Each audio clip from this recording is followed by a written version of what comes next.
Let's just start over. I attended my son's retirement ceremony in Washington, D.C. in November. My boy retired in November in Washington as a full captain in the United States Navy after 30 years of service. And while I was at this retirement party, the room was filled with admirals and generals and retired commanders and captains and so on. And we all had something cool in our hands, and we were all moving around among each other, amiably and relaxed, you know. A retired Navy scientist, whose name must remain untold, came up to me, nudged me. He said, "I know you." I said, "Yes, I'm Eric's father." "No, he said, "I know you. You're that notorious retired command sergeant major with the big mouth." And I said, "Yes, I go to that." He says, "I had to share something with you before the party was over." He said, "I retired several years ago." He said, "My last job was at a government laboratory in Nevada, a few miles from Las Vegas." He says, "I am a plasma fusion physicist. That's my expertise. That's my training, my background, not being a scientist. I thought, what? Plasma fusion physicist?" He said, "Yeah, I work at this laboratory outside of Las Vegas." He says, "It's not commonly known, but it's a real secret." He says, "I worked 5 years with 2 guys who were not from here. They were from somewhere else." And he says they were delightful people.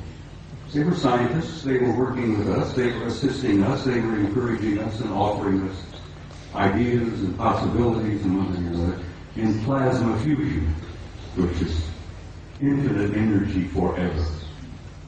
But he says, "I got to know them pretty well." And he says, after a couple of years, he said, I went up to one of them and I said, "What do you guys really think of us human beings?" And this chap, from somewhere, said, "Well, since you've asked, we think you are how they do word, a primitive, savage, and dangerous race." And the scientist said, I had to agree with him. We are. We're a primitive, savage, and dangerous race at the most. The other chap was standing there, who had been listening in. He was also from somewhere. Said, "You also smell bad."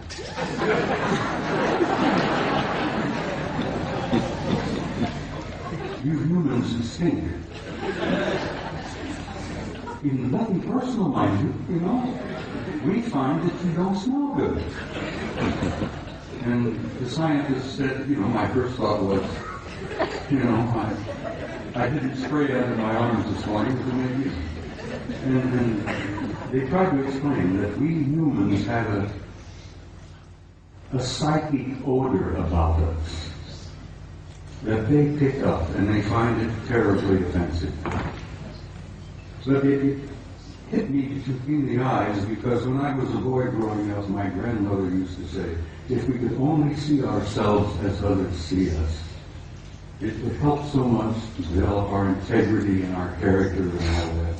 And that remark from my grandmother hit me, that we were getting this so-called from a horse's mouth, from one of our extended family out there, that you're primitive, savage, and you're dangerous, but you also stink.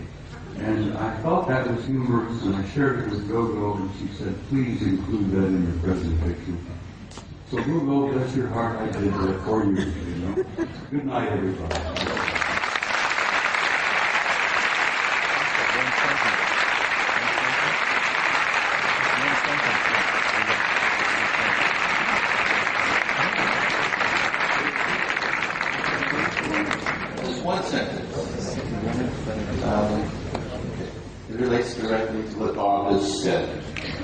If you want contact, raise your spirit high.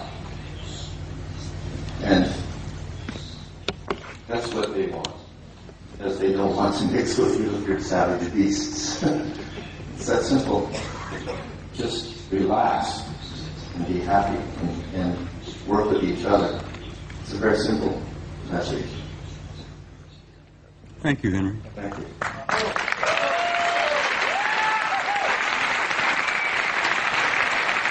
If you want to learn more about Henry Deacon, he is on our site.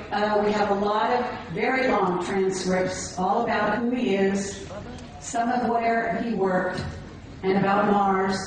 We also have a video called Jump Room to Mars, in which David Wilcock and Bill Ryan and I discuss some of what he told us.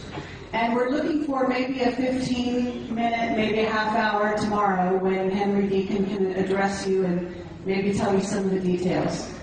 Thank you.